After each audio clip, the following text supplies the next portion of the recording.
Welcome to Those Guys Sports. It's your boy Mike. Please check out my special podcast with Samson Folk, writer at Raptors Republic. He also does a bunch of podcasts as well. He knows the X's and O's of ball, and I love talking ball with people who love ball, and he does.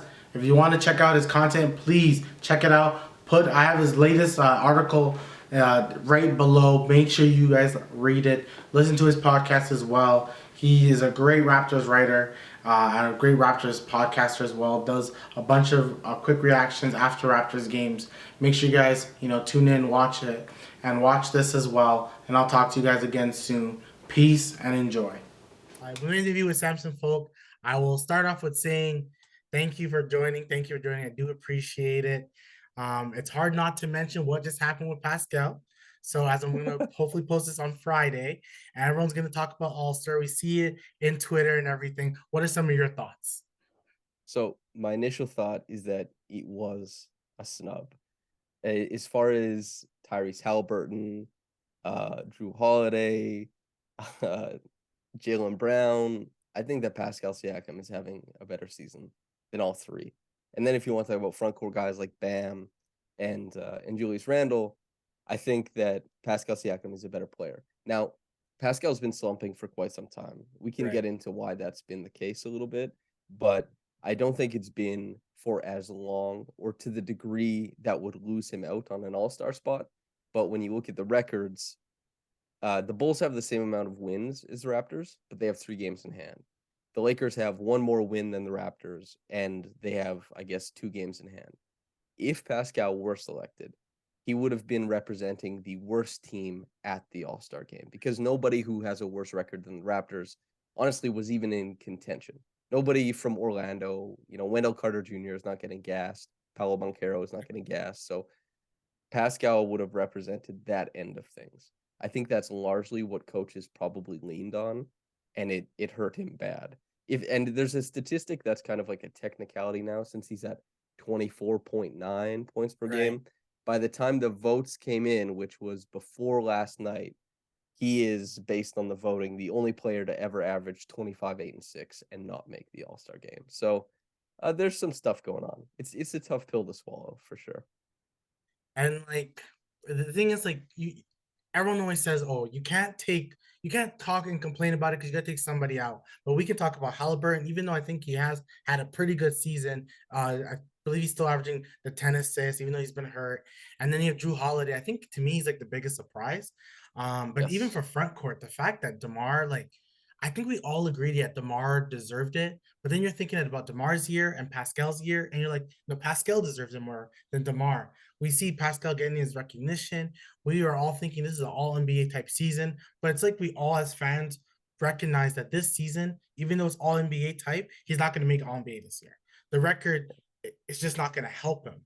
But to not make it to All-Star, it's like, would you say he's the biggest snub out of all the All-Stars or potential All-Stars?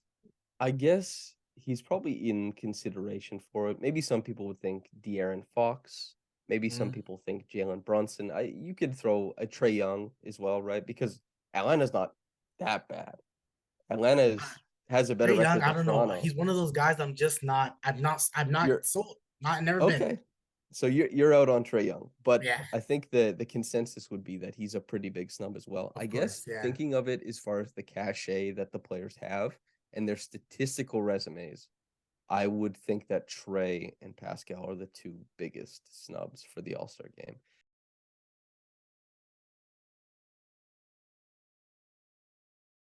I kind of wanted to start off and talk about your journey. Like, how'd you get into writing and doing the podcast, getting into Raptors Republic, all that? Like, what's your story? So when I was young, like a little tyke, I think I was 20 or 21. I messaged Blake Murphy on Twitter. I said, Blake, go. He's so go. I said, Blake, do you need any help with anything? I just want to help. I didn't know how to get into it. It is a strange environment to try and shoehorn your way into. And, even still is kind of difficult for me at this point in time. And I asked if there was does he need help doing anything like data collection or anything? I didn't know he was such a, I guess like a spreadsheet nerd at this point in time that he loves to do all that by himself. And I asked if I could help out in any way. And I didn't want pay or anything for it. I was just like, let me do something. I was a big fan of his work. And he was like, no, I don't need anything like that. But feel free to show me anything if you do write something. And so I would send him stuff that I would write, and he would kind of edit it, and he would kind of poke around and give me advice and all that kind of stuff. And um, I wasn't friends with him at that point in time. He was just somebody. There are many people who message me actually and ask for advice on things or like little things like that, and I try and offer it the same way that Blake offered it to me. And so that's what I did initially. Then I think a year went by, and he's my roommate now, but my best friend at the time and currently, Oleg, moved to Toronto. I was going to visit him, and I asked Blake if I could have coffee. And then so Blake very graciously had coffee with me. I talked to him about the industry, all this kind of stuff. And I told him I had completed a piece about Vince Carter and his relation to Canadian basketball, and if that could go up on Raptors Republic. And he put it on Raptors Republic. I wrote a couple pieces, not as part of the staff during the 2017-18 season. And then in 2018-19, I started talking to Blake about, hey, could I join Raptors Republic staff? And so Blake actually wasn't able to put me on the staff because he had left the Athletic already. And so Zarar, who's much more nonchalant about this kind of stuff, was like, oh, you're on staff? Like, here's your your account, write whatever, just sign up for whatever. And so I did. I started signing up for a lot of quick reactions. I started signing up for a lot of stuff. And at this point in time, I just moved from Saskatchewan to Mexico. And in Mexico, I thought, what, not only did I want to learn another language, I wanted to learn more about a different culture. I wanted to make myself more worldly. And it was cheaper to live there too, just so happened to be. And so I could try and lean harder into writing. It wasn't that bad that season relative to some other places. Raptors Republic does a very good job of paying out better than Fansided or SB Nation or anything else. Right. And shout out to Zarar and the guys because they give it all to the writers. And so I was able to do that and then do barista stuff and all that too. And I just started writing a lot. William Liu left halfway through that season to Yahoo Sports, and which became the Raptors Over Everything podcast. And then obviously he's now with Sportsnet doing the most popular basketball show in Canada. And when he left, Zarar asked me if I wanted to take over the Raptors Reaction podcast. And I would caution anybody who wants to ever listen to the first one I did, because it was terrible. It's tough to just monologue for 15, 20 minutes after a game. And so I got better at it. I started doing that. People liked my written work, which was nice. And that's mostly how I got started. It's just I started doing the work, and Raptors Republic, as it has always been, is just a home for people to try. And luckily as well, Raptors Republic is a home for people to try that does a better job of paying than anywhere else where you'd get your start. And so I just got lucky that Blake was gracious. I got lucky that Raptors Republic is a thing because there's many markets in the NBA that don't have an equivalent. I'm not sure if there is a Raptors Republic equivalent anywhere else. And I got lucky. And people liked my work, which was also lucky, I suppose. That's mostly my beginning. I think one of the reasons why people like your work too is because you are analytical. You're very like you deep dive, right? You don't just like, I know for myself, I'm not a deep diver. I'm like a eye test person. I'm not gonna. I'm like, hey, this person, like we talked about Trae Young. I'm like, I look at Trae Young for all the numbers he puts, he doesn't make his team better. Simple to me. Like certain guys, like Kyle Lowry is an ultimate winner. Chris Paul, I'm not one of those guys I'm not a big fan of, but he makes his team so much better. Right. You appreciate guys like that. And I think it's one of the things like you go into in all your work, right? And in all your stats that you go hard on it, and then you believe in what you're saying, right? And I think goes a long way. And people don't, they can say whatever they want, but they don't really believe in what they're saying. You follow it with stats. So I think it's good, man. I think you're one of the people I've been following lately, and I'm like, this guy just knows ball. Like he just knows ball. I think, yeah, thank you, first of all. And secondly, this is a cool new thing that was able to happen by the time I started writing is that there's more implementation of GIFs, there's more implementation of, video, I would say, in written work now. And you might find some people who think that's bad because what they would think is that you're a writer, describe, set the scene, make it more beautiful than it is to be read, than it is to be watched. But there's also, a big growing movement of writers who are not necessarily writers, but analysts. And I was somebody who had a significant history with basketball. I know the game pretty well from the playing side of it. I also have done a decent job of talking to coaches and scouts and all that kind of stuff and learning it from the development point of view, the X's and O's point of view. And I was somebody who very early on, I showed my work. Other people didn't want to put as much video in their stuff. Other people, you're not going to hit as hard with analysis if you don't show your work. And what I did earlier than some people, I guess, was say something happened, say it correlates positively, watched the film of it, dug it up, and showed you and said, this all correlates elsewhere too. And a lot of people, luckily, for whatever reason, learn about basketball from me. And that's been probably the most unique aspect of my coverage relative to anybody else in the sphere. I understand why people, if you go to a reaction podcast, why it would be William Lou's rather than mine. You know what I mean? Like, certainly he is the most popular basketball podcaster in Canada. He's Right. entertaining. He's great at what he does. He definitely gives the fan base exactly what they're looking for. Like, and hell yeah, Lou. Like, keep going. Do your thing. Right. Helping Right. grow the game.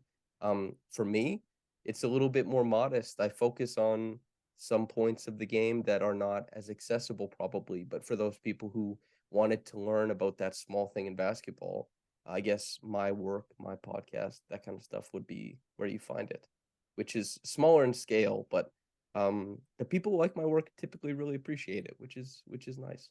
Yeah, it's the thing is everyone is so different, right? Like you will dive into it and go into like that maybe certain specific matchup that someone may have or someone's play or style of play the past few games. Will Lewis, especially when the Raptors lose, reacts the way a lot of fans react. A lot of the way Yeah. he sometimes is a showing of like Twitter at that moment. But if you literally catch him the next day on his show, he's totally like 180. He's more calmer. He's kind of like every Raptor fan who's feels a certain way one day and then is feeling another way, where Sean Woodley is more he's just way more positive. Like he just sees right now I was actually messaging him before. He's down in the dumps because it just hasn't been good for the Raptors. Which like leads me to like ask you, in your estimation, what is the issue? What's the problem? Why are we not winning? So the big reason why they're not winning is defense. Defensive side Yes. of the basketball is very problematic, and this was what I was worried about last season, but they were able to paper over everything quite impressively, and I suspect that it's harder to get everybody to buy into a scheme that makes you work this hard for such a long portion of time. And Right. the biggest thing is that, you know, over millennia, the easiest way to defend in basketball was to make sure that teams couldn't get to the rim. You make them shoot jump shots, you can pressure jump shots in different ways, and you can cover the court in different ways. But having a big guy at the rim was extremely helpful because if you did allow a blow by, and with the rules in the NBA, it's increasingly harder to keep guys planted at the point of attack. You could have a big guy to contest at the rim to make shots tougher, to change release angles, shot arcs, all this kind of stuff. And you could clean up the defensive rebounds afterwards. The Raptors, since last season, have employed something that I refer to as democratic rim protection, and it was coined by now professional NBA scout Hank Ward. And I love the guy. It's where everybody pulls from, be it the corner, the 45, from the middle. Everybody on the Raptors is coming into the paint to try Right. and make up for the lack of size that they do have. It puts them in rotation more often. It makes them more susceptible, as everybody knows, to corner threes. And the problem is that last year, they were in the top half of the NBA when it comes to limiting rim frequency. They were 13th. Right. This season, they're in the bottom third, and they're also bottom three in the percentage they allow at the rim. they are also still number one in how much they allow corner threes. So for the people keeping track at home, this is a team that allows a lot of shots at the rim, allows teams to shoot a very high percentage once they're there, and they also give up the second best shot in basketball a lot, the corner three. So they're hemorrhaging really great shots to opposing teams, and their court coverage this season, I suspect, because of fatigue, Right. both as far as like Raptors being tired and also a lack of buy-in because the returns haven't been good. It's kind of toppled on top of itself and made it so that more than anything, the Raptors just aren't capable of playing the scheme that's put out in front of them. And what results is one of the worst defenses in the NBA currently, which is something considering how many good defenders they have.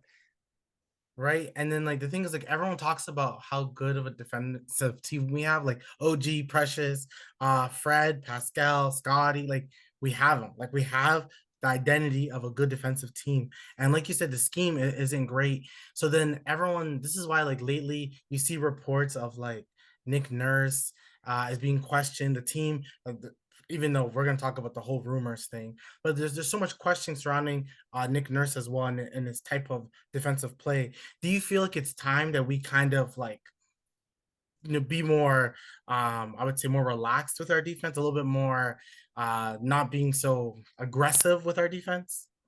So the interesting aspect of this is that it worked last season because that Okay. was the only viable type of defense the Raptors could play. They Right. do not have, and this is what I've railed on about this for some time. People used to be angry at me about it. Now they seem to have accepted it, is that the Raptors are not a versatile team. They're Right. incredibly one note. A versatile team is not a team that can switch. Switching is one part of defense. And I know Right. people think it's that's perfect defense because if you switch, then then it's like you're defending the 2017 Warriors. But that's Right. not the case. The Raptors that won the championship, they could hedge at the point of attack. They could switch at the point of attack. They could blitz. They could play drop. And they could do it with different players in their rotation. And they could also top block off ball. They could shoot the gap off ball. And they could play all these different off ball actions and still keep the ball in front of them. Right. It's They used to be able to do a lot of different things. The Raptors now are limited to a very rote, one note style of play. And it means that teams that have been seeing it for some time now are used to seeing where the rotations come from, are pretty good at challenging when the Raptors are trying to find that middle ground between showing and actually rotating, which is a big thing in this defense, right? You want to show so that you can get back to your guy and also force the ball out of a player's hands. But if he calls your bluff, like, oh, you're showing, you're not going to rotate all the way over, then if he calls your bluff and they do it often, then they're going to keep their dribble. They're going to keep going downhill. And the Raptors, they don't strike fear into the hearts of defense of offenses anymore, and they're not getting their intended outcomes, I would say. And can they change it with this roster? Honestly, no, No. I don't think they can. They Yeah. don't have the players to play a different style. They have on their bench Chris Boucher and Thaddeus Young and Otto Porter Jr., who lost his toe and hasn't Oh found it God, yet, what right? happened with him? That's so And confusing. Delano Banton, and like they don't have a diverse roster. They lean so hard into this one play style, and the NBA, quite frankly, seems to be wise to it. So that's the tough aspect of it. I don't think they're a good team this year, which sucks to say, but them's the breaks, man. That's how it is sometimes. Right. And then like it with them not being a good team, I think that's what like we all just need to realize they're just not good enough. Like they're just not good enough. Right. And I think there's so much factors to why they're not good enough. But the one thing I want to talk about with the team and like the rumors, isn't it weird? Like we never hear about this team. Back in the day, we always used to hear it after fact, like, oh, Kyle decided to sit middle of the court during practice. Like we heard those things after it happened. Nowadays, like we hear about a guy like OG who doesn't really speak to the media or really much people, but so much rumors about him. We hear the rumors about Nick Nurse. Pascal is happy and he wants to stay. Gary's unhappy. Like all we keep hearing is that. Is that like teams just want to send bad vibes so they can get like lesser picks, or like what is that, do you think? So I will say that some of what is coming out now is old. Mm, These are things that the Raptors used to be able to keep in house yeah. that now is much tougher. And there's resentment for old things that now when the team is not doing well, the players are being run into the ground and personal accolades are no longer being accessed, right? There's nothing good coming out of this except for perhaps for some players more rehab, more time off, needing Right. to rest. It's just like this is a season where everybody on the Raptors, it looks like nobody's going to get an accolade. If OG No. stays with the team, maybe he gets all defense. But I looked into this, and a team as bad as the Raptors on that end hasn't had a representative on an all defensive team in the past decade. So I wouldn't expect it. So these guys are being played like game 7 of the finals every night. A lot of them sustaining injuries. Fred, a lot of injuries. Right. Pascal sustained an injury. That Right. one, well, he's gassed, man. You can tell on the court. He's tired. He's very tired. OG sustaining injuries. Precious sustaining injuries. It's just these guys have to battle every night. There's not a lot of support from them via, the bench, via the schemes, and their coach is also willing to call them out.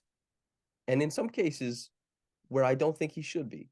And so it's a harsh environment to exist in, which means that not only will people, not only will leaks about current grievances come up, but leaks about past grievances will as well.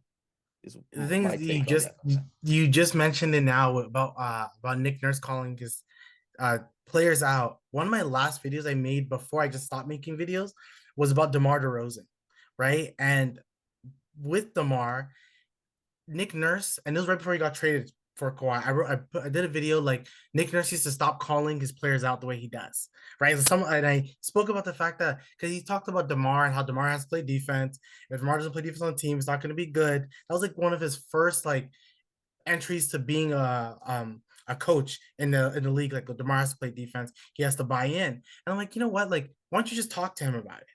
Like, why are you telling everyone about it, right? So I always found that Nick Nurse, though I think he's a great coach, I think that aspect of his like coaching ability is like don't call everyone out. You don't have to call Chris Boucher out. You don't have to call Gary Trent. Yeah, sometimes it can help, but like that whole either fit in or fit out mentality, it's like what LeBron said to Kevin Love. Like, why are we doing that as a team? You know? It's especially if you want to hang in a place like, for example, Pascal Siakam and Nick Nurse, right? You can patch things up. Certainly, they had to. But also, if you want to have partnerships that last, you have to act in a way that you're not talking about winning this game or you're not getting frustrated because it's maybe a 6 Precious Achiuwa is a good example, right? If Nick Nurse is the coach of the future for the Raptors and Precious Achiuwa is certainly a player of the future for the Raptors, why is Precious Achiuwa having like a tough 4-game stretch defensively, something where Nick Nurse not only calls it out, but then when people mention Chris Boucher and Precious Achiuwa together saying they're good, he removes Precious from that and says, well, I think Chris has been good. Like, it's divisive commentary. Right. And I think in this digital age, right, this is something I noticed as well. This is something that people have trouble with is when you just say things in media, you make those players targets. It makes it so that these players have to deal with more stuff. If you say that Precious Achiuwa is playing worse defensively, people will start zeroing in on him every Right. game. They'll start noticing things that he does, that Pascal does, that OG does, that every player does, because every player makes a lot of mistakes. Right. Only now they've been given license to notice it about Precious and then to pile on, for example, right? It seems messy, and it doesn't need to be messy. And we know it doesn't need to be messy because we see other coaches succeed without using this tool as far as, the carrot and the stick or something like that. Right. It disappoints me sometimes. And I certainly don't know basketball at the level that Nick Nurse does, but sometimes I see him make critiques that I find to be inaccurate. I've tweeted about this too. It's like when I was, this is kind of my odyssey, is trying to get Nick to acknowledge that the half court defense is bad. And I asked Yeah. him repeatedly in different ways about the half court defense. And he would say that it's transition defense. He would say, well, no, it's here. And statistically, that wasn't true Right. whatsoever. The Raptors don't give it up at an exorbitant rate. They defend pretty well in that place, in that play type, all this kind of stuff. And he just, at that point in time, didn't want to be honest with me or with, the world at that point in time about the defense. He's not obligated to tell the truth. So when he says like, "Oh, I think Precious, no, he has to do this, this, and that. Maybe he should grab 20 rebounds again, like he did a few games ago." I think it's unfair, and I Right. don't think it creates like a pathway to navigating future problems. It just kind of makes it more difficult going forward. It's Yeah. tough. You have to manage interpersonal relationships, and when you make it public, it makes it more difficult. Obviously, it's stuff like that. It doesn't help when he does that. And even talking about Precious, because I know you're a big fan of Precious. And I see it. I see the vision of Precious. I'll kind of like say two things. One with Precious is that I'm a huge fan of Norman Powell. For some reason when he played, I just felt like, and it's probably because I think I'm one of those people who like underdogs. People kept hating Norman at one point. He was like the big scapegoat. And yeah, his defense like all of a sudden just went. He was guarding Paul George so well in like in the first round, and all of a sudden everyone could just go by him. Like a grandma can go by Norman Powell sometimes, just the way by the type of way he plays. But the way I see Precious is kind of like the way I see Norm. Like some of their decision making isn't great, right? But I feel like that after we all kind of clown Norm, then he started making better decisions. And I feel like the same thing's about to happen to Precious, that he's going to start making the right decisions, especially when he's driving to the basket. I think he's going to be a better passer. I can really see a lot with Precious. So I want to see what you kind of see when I say with that. And the second thing is, am I crazy to think that Precious's shot, the way it looks, the form, is almost better than Pascal's? What do you think? Yeah, so Precious is one of the best athletes in the NBA. If you're looking for the intersection of explosion, balance, strength, size, all this kind of things, not very many players in the NBA are comparable. Also handle, touch, some stuff like that too, where for his size, it seems like it's an outlier. There's no progression in Precious's game that would surprise me because he's able to flash basically anything on the court. And so whatever happens in his career, he's already established himself as an elite defender. He's learning things offensively. I can't wait to see what that looks like because he is uniquely gifted. And Right. then as far as the form, his form is much better than Pascal's. Of course, It's so much better. yeah, Yeah. it's all about finding a dependable form that you can repeat. Sometimes there's, inefficiencies in your weight transfer. There's inefficiencies in what people refer to as your chain, as far as like a jump shot doctor. And Pascal has those. He still can get to his spots. He's improved his jump shot immeasurably. Precious, he's a lot simpler. It's a lot cleaner. It'll be a lot easier for him to iron out those inefficiencies and make them efficiencies in how he transfers weight and everything like that. And the form is really nice. It's really simple, straightforward. There's a reason why he can get on hot streaks. And there's a reason why I think he'll be able to work himself out of cold streaks more often going forward. He has a nice jumper. It'll come for It sure. will come. Yeah, I can see it. Like it's something that, even when you see him in game shooting a three, you're like, you know what, this form, this is a like 37 to 40% shooter here. Like people always talk about like a Steph and Clay, and everyone talks about Steph's way of shooting. And I'm like, well, Clay's form, like I testifies to me, is better. It's Hmm. more complete. Its finish is better. That all of that is so much better. But then even with Precious and Pascal, like that's why I can almost see like sky's the limit with Precious. But then I have to ask: is he a big or is he a wing, or what's the best position for him going forward? I think that depends probably on his handle, but as we've seen with him over the past however many games, right? He's had what, 7 double doubles in his career. 5 of them have been recently, Yeah, and we're looking at a guy who um he's been scoring the ball more recently because he's been playing more like a big, because he's so explosive in space that when he plays that big style where he's catching the ball on the move, headed downhill, that's where he really gets to shine and glow. But there's also, people can think about like the in and out dribble that completely shifted Matisse Thybulle in what was it, game 3 of the playoffs in yeah, first round against the 76ers, him beating Embiid repeatedly in space, and sometimes being able to beat wings and guards off the bounce. I think the easiest way for Precious to amass numbers is for him to keep playing as a big, but to be a big who also has some wing skills. I don't think you want to move him into, okay, you're going to be on the wing initiating offense. I think it's great that they run Precious off of pin downs where he can curl and stuff like that, but that doesn't mean he's not a big. You know what I Yeah. mean? He guards bigs. He does a damn good job of it. And Yeah. when bigs try and guard him in space, they're toast. Even with all of his deficiencies, even with all of his some of his decision making gaffes or the handle that can get loose at times, if it's him versus another big in space, they're toast. And so I think keeping him as a big, considering how well he defends that end of the his end of the court, is a recipe for not only success but perhaps all-star games. He's I big Precious fan over here. I think he's Yeah. got it. Yeah, he does got it. Yeah, So, exactly. well, with OG, right? OG is like the talk of the town. I listened briefly to Bill Simmons' podcast because for some reason it's like a guilty pleasure to listen to that guy, even though some of the things that he says is just not right, but like it's like a guilty pleasure sometimes. They had horrible trades for the Raptors, which I'm gonna do like all these trades I'm gonna show you. You can clown them if you want, that's totally fine. But with OG, what's your thought process of like everything that's going on? Would you trade him? If you were the GM, what would you do with OG? I try and keep OG Anunoby.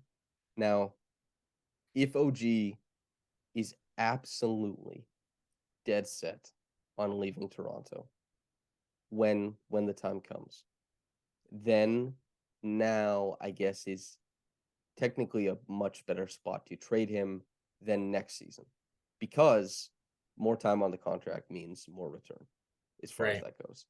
And so if I can convince OG that hey, this trade deadline, one of those backcourt buddies is leaving, you'll have a larger role that you desire, because I do believe that. I covered this topic in the summer, and I know everybody brought out their pitchforks and said that Jake Fisher was lying then. And since Scotty said that his teammate was actually happy and everything's all good, that means that that's the case. That doesn't there's a reason players aren't now. There's certainly, you can critique journalists, and especially sports journalists, who typically don't follow the ethics as closely as other types of journalists, or maybe they do, and all journalists fail to some degree. But there's a reason why Scotty Barnes isn't giving you the news on the Raptors. He's not exactly a reliable narrator. OG wants more touches. OG wants to. He not only does he want more touches, he wants to prove himself with those touches. He wants to grow into a larger role, one that will earn him a larger contract after the Raptors. They signed him for millions and millions less than what he was worth on his extension. He wants those things to happen. And so I would say the backcourt is going to be shuffled. You're going to receive some of that extra offensive stuff that comes with that. That would be my pitch. And then just in general, OG is so good at he's one of the best defenders in the NBA. The Raptors typically don't have that. The Right. only time they've ever had that really has been OG Anunoby. Right. You could say Marc Gasol for a moment. You could say Kawhi Leonard for a playoff run, whatever. But OG has been with the team for a long time and has been one of the best defenders in the NBA the whole time. And he's also a guy who can shoot the three on offense, cuts extremely well, finishes at the rim, and despite having trouble with his creation, every once in a while can give you a little bit in that regard, and will continue to grow, I think, marginally, if but probably just marginally. That's a very, very good player. You don't want to be in the business of trading away your young, very good players. And so I would try and keep OG Anunoby. But the hubbub around his happiness, his role, and stuff like that, I wouldn't say it's as severe as it's been portrayed, perhaps, but there's something there. The thing with OG is that everyone kind of wants to see more out of OG. Everyone wants to see him become that next Kawhi, or even like I guess Paul George, but Paul George is a better ball handler and a way better shooter. But everyone kind of wants to see that next level with OG. But the real question is there another level? Or is this 3 and D wing? We just saw Mikal Bridges like light us up. You know, he was doing his thing. Like he can OG do that to a team? Like we've probably seen it one time, but is it consistent? Like is that something we really think could be that second to Pascal or Scotty or whatever? Well, Michael did a really good job of manipulating using screens, and he also has done a really good job of working on his pull-up jumper. That is where offensively OG does a lot of things better than Michael, and especially his strength creation is just on a different level. And strength creation is a good and important type of creation, but OG is currently limited and plateaued because his pull-up jumper can't unlock anything for him. And that's the clear next step. OG he has long strides, he has a quick first step, he can beat guys off the dribble. But what happens when the help defense comes over and stops that drive short? What happens when he doesn't get the exact edge he needs? You need to be able to resort to a pull-up. He hasn't been. Michael Bridges has that in his bag, which allows for more meaningful pick and roll possessions, for example, and that kind of stuff. Is OG stuck? I don't know. It's tough to project his pull-up jumper getting quite good because he's so discombobulated getting into it. His footwork is very messy. It creates, a hitch when he goes up. Everybody has seen it. You talked about eye test. You notice it right away then that an OG pull-up jumper, for how smooth and how nice his transfer is as a catch and shoot guy, and it is really good, really efficient. The pull-up jumper is clunky as hell. It's very truncated. So that's probably what needs to happen. But if it does happen, and it doesn't need to get that much better, it just needs to get better, then that starts to create like these branching, like possessions start to branch out, and he'll have more opportunities. He's pretty good at recognizing advantage as a passer. He makes laydowns, he can shoot the ball to the corner, right? So if that pull-up jumper does progress in a somewhat meaningful capacity, then I think he could start to equate around like an all-star level player. I'd say it's probably like 40% it happens, 60% it doesn't at this point in time. That's kind of my thoughts on OG. We've been waiting for a little bit. I understand Right. why people have gotten impatient, honestly. Right. And I think that's where it's funny. In the beginning, he's the one guy I'm like, if I had a trade, like I don't want to trade anyone, but the three guys I don't want to trade at all is OG, Pascal, Scotty. Not in any order. Probably Yeah. Scotty's number one, of course, because he's young, whatever. Then probably want to go Pascal, OG, but OG's like 24, 25. He's young. Like he's so young, and it's just like he has still so much potential. So it like you said, it just sucks because you're thinking like, when is it going to hit? Like, when are we going to see that person become that second fiddle or third fiddle? Like, when are we going to see that guy? But do you think OG's ceiling, if you actually have to project, is it a third string offensively guy, or is it the second string? Like, where is his game going? I don't think he can get to second. If you're the secondary guy on a team, even third, right? Like if OG does get to being a good third, considering where his defense is, he's an all-star. You're right. Jaren Jackson Jr. just made the All-Star team Drew as a reserve, Holiday. right? And Drew Holiday, and we're talking about guys, and Drew is a second guy on the Bucks right now, right? Because Chris Middleton, just injuries, Yeah. regression, all kinds of stuff going on with him, unfortunately. But He's trying to get paid. I think he's trying to get paid a little bit. yeah, something like that. And so OG, considering where his defense is at, if he approximated that type of offensive worth, he would be an all-star to me, no doubt about it. He would be unbelievably valuable, and he's already extremely valuable. And so I don't think a second guy is where OG ends up. That would to be a second guy, you have to be able to take on a lot of possessions. You have to be able to score at 3 levels, and you have to Right. be able to deal with not only every single different type of pick and roll coverage. You have to be able to deal with the 4 or 5 different types of help side coverage that you're going to be shown. And also, if you're working like OG does and Pascal does and Sky does, out of the 45, you have to know how to react when you're being doubled on the catch. You have to know how to react when you're being doubled on your first dribble. When you reach the middle, you have to know how to react when you're being fronted. how to use yourself as like a decoy. It's just a lot. And you have to make Yeah. the right decisions out of all those. And currently OG has, not only does he not dictate that defensive response, but anytime he does, he seems completely like, oh, what the hell is happening to me? So he Right. doesn't have the reps, and he's already a decent amount into his NBA career. So probably not second, but third, that's a hell of a guy if he gets there. Right. So with this team, we're all waiting for next week. Next week is the time. If you were, and you're probably gonna get this question all the time, and you probably answered this question multiple times. Put your GM hat on. It's 3 p.m. What have you done? What have you decided to do for the Toronto Raptors team? Okay. If I'm the GM, probably. Now it all depends on what the return is, obviously, right?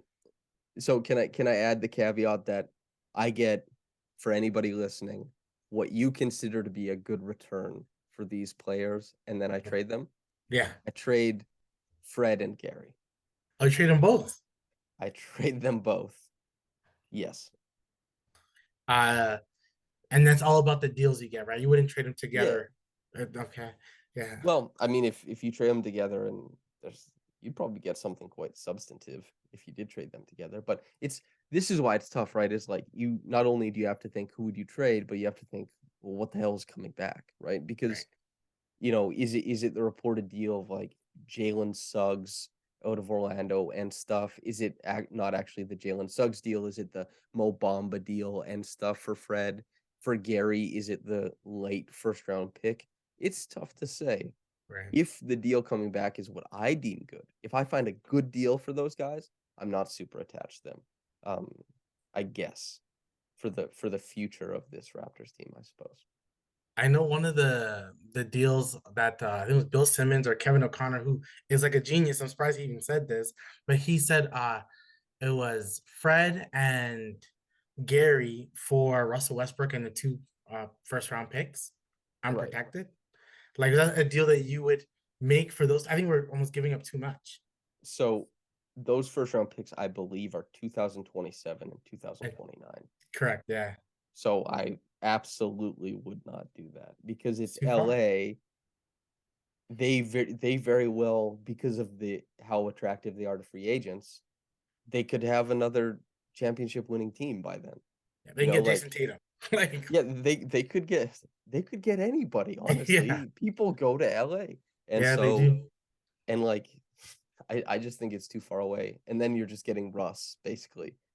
Right. And maybe you get lucky and Los Angeles is still really bad at that point in time, but that is a hell of a dice roll when other teams would probably be more willing to give you draft picks that are closer to when you're actually trading these guys, that are a little bit more dependable in what type of value you can expect, I would say. So that's a So tough one to that sign off on. so that leads me to, before I let you go for the day, is I have four potential trades that I just thought of, and every trade is a little different. So I'll give you my first one, and you give me what you think. This one is more like you care about the picks. You don't care about what you get back. This is OG to the Grizzlies. Okay, so just OG. We get back Danny Green, Xavier Tillman, a big, Zaire Williams, 2025 first round, 2027 first round, 2024 first round from Golden State, and 2029 first round pick. So it's basically four first rounders. And it's all from like Fans Pro, is all successful. This one is successful. Would you do it? It's a lot, I know.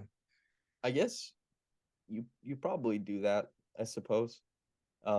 Especially with, I know some people um are out on Danny. He just came back. Like, who knows what's happening, how the rest of the season is going to play out. But such a that is a complete war chest being given up. But also, I might have to say no to that because it would make the Grizzlies really good. And I currently have a bet with, if anybody listens to the Pull Up Trey podcast, Trevon Heath. If the Grizzlies go to the finals, I have to shave my beard. If the Pelicans go to the finals, I get to shave his head bald, dude. So from that point of view, I might not have to let the Grizzlies get good. You know what I mean? If the Grizzlies did get OG, I don't think that would push them over the hump. I think they actually need some vets on that team. I think they're a little bit young, and they need some vets. That's how I see for that team. They're a rambunctious crew. Yeah, for Yeah. sure. Okay. So I'll say that that trade is a potential for you. It's a potential. Another one is a. I have two Pelicans trades, but I'm gonna give you one that no one's really talking about. I think this is not a bad trade. I'm not sure if this team would do it. OG to the Thunder. I don't hear a lot of Thunder talk, and they have like a buttload of picks. So I said OG for Kendrick Williams and Dort, because you get a defender, you still get a really top-notch defender, plus the Clippers first round pick in 2026, Houston's first round pick in 2024, which I can't believe that the Thunder have. That's a crazy pick to have. 2025 Philly pick, 2024 again, Clippers pick, and a second round pick. The second round pick we don't really need, but this one's just like pick galore. Yeah, sure. I do that. There's also, this is something that was talked about in NBA, well, in circles, was that if the Thunder, and this is before SGA popped off, many people like myself a few years ago was saying that, well, I guess during what was the Tampa season for the Raptors, I thought that SGA should have been selected as an all-star way back when. Right. People have been sleeping, they're not this season, but people have been sleeping on for some time. And there were reports that the Thunder thought he didn't fit the timeline. I was somebody who was like, well, if OG wants more touches and SGA wants out, but that's Right. not a feasible framework anymore. But this one, that's just so many picks. I think, yeah, you say yes. Yeah, especially because I honestly didn't know the Thunder had Houston's pick next year, and it's They not got it protected. all. I think, what That did they is, have? They have 18 first round picks over the yeah, next however many years. that's Houston's not going to be good for a while. No, So no, they will not. They're gonna be like bad. that's just they unless they get Harden next year, which I think is their dream. So But even then, I don't think he'll make them better for sure. But I yeah, don't but know. not He not doesn't good. he doesn't move them out of the lottery probably. I think you're gonna like this one. I have this is not possible. But this is a Fred and OG trade. So Fred and OG go to the Pelicans. Right. We get JV comes back. My first, like, he's probably my first love. JV, love that guy. Wow. Devontae Graham, Herb Jones, Trey Murphy the third, which I know we're all big fans of Trey Murphy the third, Yes. and Huge. Dyson Daniels. And then you get 3 first rounders. But I feel like if you Oh, were getting, you're not getting 3 first rounders. There's yeah. no way. You're getting That's maybe your one. proposed trade. I hit the yes button. Yeah, Absolutely. there's no I hit way. that. You'd probably get one because I would love to get, like, if we got Herb and Dyson, I would love. That's just not happening. Herb, Dyson, and Trey, NJV. Oh my days. That and 3 first round picks. Yeah. Like, They're gonna call me God King Samson as the GM of the oh my Raptors. gosh. Like, we Yeah. could not talk anything about Masai. He pulled it off again. Him Yeah, and Bobby exactly. Webster would be like, now my last one, and the one I think is the most probable, and what people have said is, once again, OG to the Pelicans for Devontae Graham because you need salaries, Trey Murphy the third, and Dyson Daniels. Then you get 3 first rounders, but it's the LA for this year. Milwaukee's first year in 2027, 2027 first round again from the Pelicans, and a second round like draft swap with Detroit. Yes, I do that. Right. Yeah. The Because I think Pelicans wouldn't, but I would. But I'm thinking, what are they waiting for? Like, what's their next step? I feel like them and the Grizzlies, like, now you can get that next finals piece to move you over the top. Open your championship window right now. Do Right it now. this year Like, because parity has entered the NBA. It's clear. Everybody is noticing it. You have Jaw, you have Zion. Go win something. right, Like, yeah, totally. I don't think they'd give up that much. I don't think maybe the Raptors ask and then they, right. They say kind of no. wiggle down from there. But certainly there's elements of all these packages that you would get varying amount of Pelicans, Grizzlies, and Raptors fans to agree to. But yeah, I'd say yes to quite a few of those because the returns are just ginormous. It's too great for the Raptors. Like, would you go for future picks or you want like the next 3-year picks? You want the next 3-year picks because If it's future picks, then those guys are coming into the league when Scotty is already on a max contract, I suppose, right? Yeah. The next 3-year picks, the third one, I guess Scotty would already be on a max extension, presuming that he does get one, which I'm certain he will. But you want to be able to provide, if you are moving the timeline back, if you're trading Fred, if you're trading OG, you're moving, that means that Pascal probably during the summer or whatever, who knows? You want guys who will come help Scotty, you know? Otherwise, is Scotty's going to be in the same position that Pascal's in right now. He's like an all NBA player who's like, I can't make all NBA because my team is too bad or Yeah. something like Who that. gets So snubbed? yeah, you'd want them to be soon. Okay, perfect. Yeah. So what else? What do you have coming? What's the next thing on your list? What any writing anything or podcast? I know you do your daily or depending on the Raptors games, your post game. What else do you have planned? I'm always working on stuff. I'm always the deep dives come out after a long time because it takes a lot of time to catch up on film. Because I see the games, I see all the games, of course I do, but to track it the way that I want to track it and pay attention that extra amount so that you can have those extra certain takeaways about a player. Because I have to watch the whole team. Because I have to talk about the whole team every game.